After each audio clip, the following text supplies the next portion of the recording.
Alright, so the first leg of the UCL happened this week, and I was obviously caught up with something and I couldn't cover it. But it was quite a disappointing day for Barca fans, Liverpool fans, and Madrid fans, obviously. And me being a Barca and Liverpool fan, I'm very disappointed, and I'm hoping that Barca and Liverpool will complete a remontada, and that is why I'm exactly here to tell you guys what Barcelona, Liverpool, and Madrid should do to do the remontada and qualify to the semifinals. So yeah, let's get into it, and let's begin with Barcelona first. So the mistake that Barcelona committed in the first leg was not being good attackingly, and also obviously they got the red card as well. But Kubasi is not to blame for it. Neither is the Barcelona defense. The system is that risky that obviously it has a chance of getting red carded, obviously conceding a goal, and Kubasi is not to blame there. But yeah, Barcelona took a red card, and then we were 10 men, and obviously it was going to be a tough job. And then Alvarez with that beautiful free kick, and obviously then they scored another goal on us with that cross. Yeah, but those were the mistakes that Barcelona committed, and they should avoid that. And I feel like Atletico Madrid will sit back and they will defend and they will play on counters and transitions. So Barcelona need to be really, really good there. They need to defend well, and obviously they need to be good attackingly as well, because we saw what they did in the last game. Firmino was bad, Olmo was bad, Rashford was bad, Lamine was the only good attacker on the pitch. Even Leva was bad. He was subbed off at halftime, obviously, but then he was bad. He didn't do anything. And Ferran is Ferran, but yeah, he played really well against Espanyol yesterday. So I feel like the ideal starting 11 for Barcelona should be Joan Garcia in goal, because obviously he's been great for Barcelona, and yeah, he's the only option. Right back, I feel like it should be Koundé, because Koundé knows how to link up with Lamine Yamal, and he's really good attackingly and defensively. So Koundé is going to be a key player, and he's back from injury as well. He was good against Atleti, and then against Espanyol as well, he was decent. The centre backs, now that we don't have Pau Kubasi, the centre back should be Ronald Araujo. Yes, Ronald Araujo. And to pair him should be Lord Gerard Maldini. Obviously, if he's injured, he was not looking good against Espanyol. I mean, he was good, but I think he picked up an injury or something. So if he is not available, then we have to start Eric Garcia. Maybe Koundé could start as a centre back, because he was primarily a centre back before joining Barcelona. They converted him into a right back. So Koundé could play centre back, and then Eric could play right back, or maybe Cancelo could be right back, and then Balde could be play left back. But the thing with Balde is he's not very good defensively. Obviously he attacks a lot and he goes forward a lot, and that's why our defense is a bit vulnerable at those times. And obviously Joao Cancelo is kind of the same player. So if both the fullbacks are attacking, then defensively we would have a problem, especially on counters and transitions, and that's what Atleti will do. So I don't think Cancelo and Balde should start together. Cancelo obviously should start at left back, and then right back, maybe if Gerrard is injured, then Eric could play, and then Koundé and Araujo could play centre back, or Eric could play centre back with Araujo, and then Koundé could play right back. So yeah, that could be our defense. Then midfield, obviously good news, Frankie de Jong is back, so Pedri and Frankie de Jong should play the DM. Obviously no question here, Pedri the best midfielder in the world this season, and Frankie de Jong obviously has been really good as well. So now the front three, the Attacking midfielder is a good question, because Olmo and Fermin have been very good this season. Obviously, both are moody, and if one plays, then the other doesn't, and if the other plays, then this one doesn't. So yeah, it's a tricky situation there. And obviously, sometimes Hansi Flick uses Fermin as a centre forward and then Dani Olmo as a cam. But I don't think both of them should start the game together, because I don't think both of them link up very well, and it does not result in anything good. So the camp should be, I think, Fermin Lopez, because he was good against Espanyol, against Atleti. Although he did not finish, but he was getting into positions. He was pretty decent. So yeah, Fermin could play, and he has good long shots. That is gonna help us, because Atleti are gonna defend haram defending. So we are gonna need those long shots. So yeah, Fermin cam. Right wing, of course, Lamine Yamal, no question here. Left wing, we don't have any options. So, yeah, Marcus Rashford. He was good against Atleti in the first 40 minutes, but I don't know what happened to him. Then he kind of fell off, and he wasn't really good, to be honest. He did not finish chances. He was getting into positions, but he did not finish anything. So, but yeah, I'm believing in Marcus Rashford, and I'm hoping he does something. Then striker, this is a good question, because we have Lewandowski, we have Ferran Torres, obviously, and then Fermin could play as a centre forward, and Daniel Alba in the camp. But obviously, I've selected Fermin as the attacking midfielder. so he cannot play striker. So Robert Lewandowski or Ferran Torres. I'm gonna say it.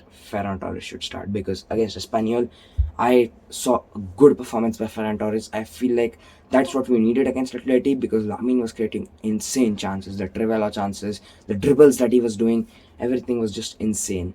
And Ferran yesterday finished couple of chances. But yeah, the thing is, he finished them off against Espanyol, and obviously we are up against Atletico Madrid. So yeah, both teams have a difference in the levels, and but yeah, I'm believing in Ferran Torres, and I'm praying that Ferran Torres finishes at least one or two chances, and then we can complete the remontada. So yeah, this is gonna be the ideal starting 11, and Rashford obviously is gonna have a big job. Even Fermin and Ferran, because Lamine has been really good and he creates a lot of chances. But it's up to these three if they finish them off and are able to take Barcelona home. Even Araujo is going to have a big job because people are not trusting him after he's taken a lot of red cards in crucial games. But Araujo is really important because in these transition and counter plays, he is a very fast player and he can put up good recovery runs. So that is going to be very, very important, especially against a team like Atletico Madrid. So yeah, it's going to be a big job. And if Barcelona are able to defend well and they're able to convert their chances, then hopefully, yeah, we can win. And if Simeone does not defend and he tries to go attacking, then maybe Eric could start the game instead of Kunde, and Eric could play right back, and then Geran and Araujo or Kunde or Araujo who can play center backs, because then possession play will be very, very important, like Barcelona did in the first 40 minutes in the first leg, and that's going to be really, really important. And through that, we need to be good on transitions and make good plays to score the goal. So yeah, it's going to be really, really important. And yeah, that's that. Moving on to Liverpool, I think the comeback is very less likely to happen because legends are not doing good or they're leaving the club at the end of the season. Manager has completely lost it, and the defense has been in poor form as well. So yeah, I don't think the comeback is gonna happen. But if there is a 1% chance as well, this should be the starting 11. Mamardashvili obviously in goal because Alisson is injured. Right back should be Frimpong. He's a good player attackingly and defensively, and he's a good attacking threat as well when he goes up.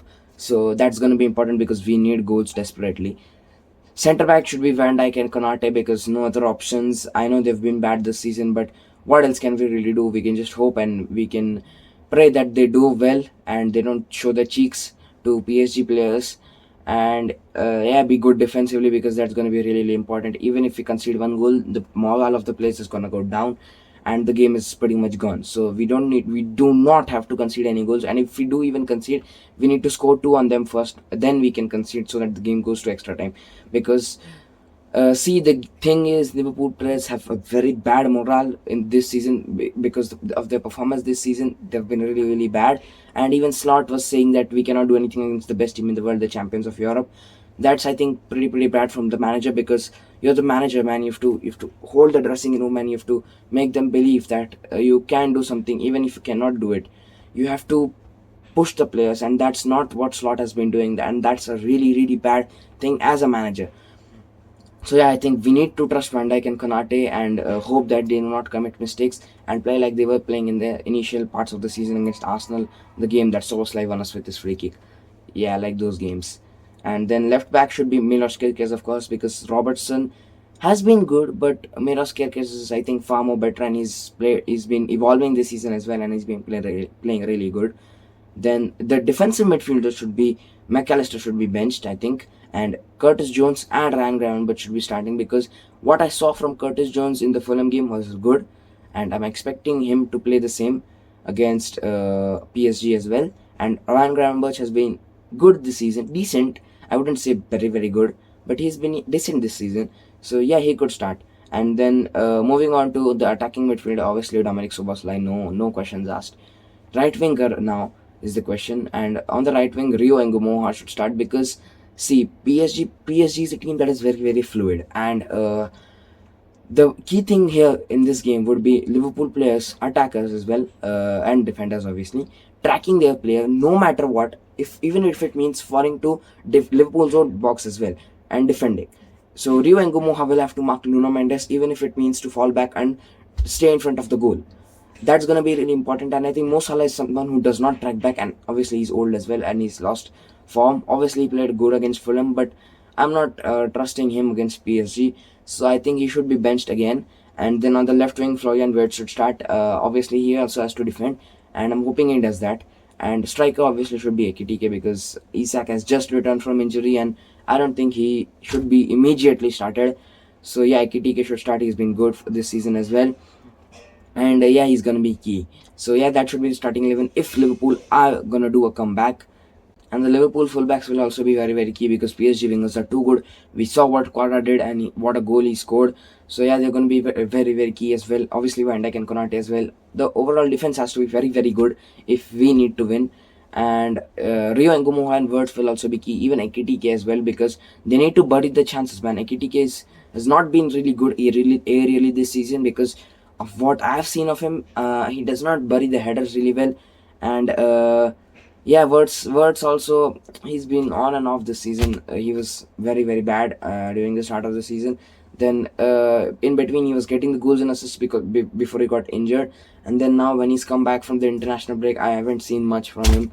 So yeah, I mean, Wirtz has to be really, really good. And Ngumoha was good against Fulham, and I'm hoping he puts up the same performance against PSG as well. Obviously it is going to be very, very difficult, because he's going to be up against Nuno Mendes, one of the best fullbacks in the world, and he's a young 17-year-old kid. So I'm not hoping very much of him, and I wouldn't shout at him if he does not do good. But obviously he has to do something, like not get pocketed or something, but he has to put up a decent performance. Even if he puts up a decent performance, I'll applaud him. But yeah, it's just Slot has to boost the team's morale, and he needs to push them, and I'm hoping that Liverpool at least do something and not play five at the back like they were in the first leg. So yeah, that's that. And now moving to Real Madrid versus Bayern Munich, the most interesting game of the Champions League quarterfinals. Madrid are very likely to pull off the comeback because it was a good game, an end-to-end game. Obviously, Neuer said Bayern Munich, but yeah, it was a really good game. Madrid need to keep the same level of transition plays and counter attacks that they were doing, because they were really good at that against Bayern. Obviously, Manuel Neuer saved them, like I said. He was really, really good. And the starting level of Madrid should be the same. Lunin in goal, then Trent as right back, and then left back. Mendy is back, so he could start, or else Alvaro Carreras is there. But I think he was pocketed by Olise, so starting Carreras wouldn't be a great option. But yeah, he could start, because he's a decent player, to be honest. Then centre backs Dean Huysen and Rudiger both were really good in the first leg, defending really well. Obviously, I wouldn't blame Trent, but I think it was his mistake leaving Luis Diaz unmarked, and then Bayern scored. And then the second goal was really Bayern's fluidity, because Kane dropped deep, and Madrid were not, I think, expecting that. And then a pass to Kane, and then Kane banged it in. A good finish by Kane, to be honest. But yeah, I think that Madrid need to keep track of Bayern Munich players, and like I said, what Liverpool should do, because even if it means for the attackers to drop back until the box and defend, to their own box and defend, I wouldn't think Madrid would do that, but I think they defended really well, so I wouldn't blame them very much. But Liverpool was really bad defensively, so the attackers need to fall back as well. But Madrid defended really well, so I don't think the attackers need to fall back. But yeah, if they could, it would be really good, but I don't think that's going to happen, because of Vini and Kylian Mbappe plays for them, obviously. So yeah, the starting 11 should be Dean Huysen, Rudiger, Carreras, Trent, and Lunin at the back. Then Chouameni got a yellow card and he cannot start. So the DM should be Camavinga, the one who will play deeper, obviously, for Madrid, because I think they'll line up in a 4-4-2. So yeah, Camavinga could play the deeper role. Even Jude Bellingham could play the deeper role, but I don't think he is someone who likes to defend, and I think he's someone who likes to be on the ball and then drive the ball forward and then look for goals. So yeah, obviously he can be partnered with Camavinga, but I think he's coming back from an injury, and Thiago Pitach would be the ideal person to start. But considering it's Madrid and Arbeloa, so maybe Jude Bellingham would ideally start the game. Right mid and left mid should be Arda Güler and Fede Valverde, obviously. Fede Valverde being the best player for Madrid this season, and then Arda Güler has also put up some decent performances, good playmaking by him as well. So yeah, he could start the game. And then up top, Vini Jr. obviously, and then alongside him, القول قول. Kylian Mbappe. Forgive me, Kylian Mbappe. Yeah, Kylian Mbappe should start. And for Bayern Munich, obviously Neuer, then Stanisic and Leimer as the left back, then Ta and Upamecano, and then Kimmich, and then Pavlovic, then Olise, of course, Luis Diaz and Gnabry or Musiala, both of them could start. Both have been really decent for Bayern, and Harry Kane obviously up top. Even Davis could start the game, but I don't think Company would risk him because he's going to be crucial if Bayern advance to in the semi-final and finals as well. So I don't think he would risk him. And Leimer has been really good as well. If you guys can see his heat map, he's been insane. He's been all over the pitch, and because I wouldn't say it, I would obviously say it's by Limer's brilliance, but I would say it's Company's tactics as well because the system he plays is really, really fluid. Yeah, like I said, Manuel Neuer pulled off a masterclass, and he cannot keep doing that because obviously he's aged. He's 40 years old now. But if he does that in the second leg as well, fair play to him. Bayern, I think in the first leg were not. I think they were good defensively, but they lost control of the game in the last 30 minutes, and even attackingly as well, they were not able to finish. The chances were well. It would have been 4-1 or 5-1. Obviously, Neuer saved them, like I said 100 times this video. But yeah, he cannot pull off masterclasses like this, and Bayern need to be good attackingly and defensively as well if they need to win. Madrid obviously need to keep a track on Olise, Kane, and Kimmich because they've been really, really good this season. And in the first leg also, they showed their class. Madrid's defending and finishing both need to be really good, and their morale is obviously high because the players have come out and talked about the remontada a lot. So yeah, it's gonna be a great game to look out to, and yeah, that's pretty much it. Arsenal don't need to pull off a remontada because they're up. I'm hoping they lose and Sporting do a miracle and advance to the semis. And Arsenal also lost the game against Bournemouth, so I'm hoping they bottle the Premier League title as well. Let it all work out. So yeah, that's it for the video. I'm hoping you guys liked it. If you all did, make sure to drop a like, comment what you all think and what all teams can pull off the remontada. Subscribe, and I'll see you all next time, hopefully with the review of the match day, leg 2 of the UCL. Yeah, until then, see you.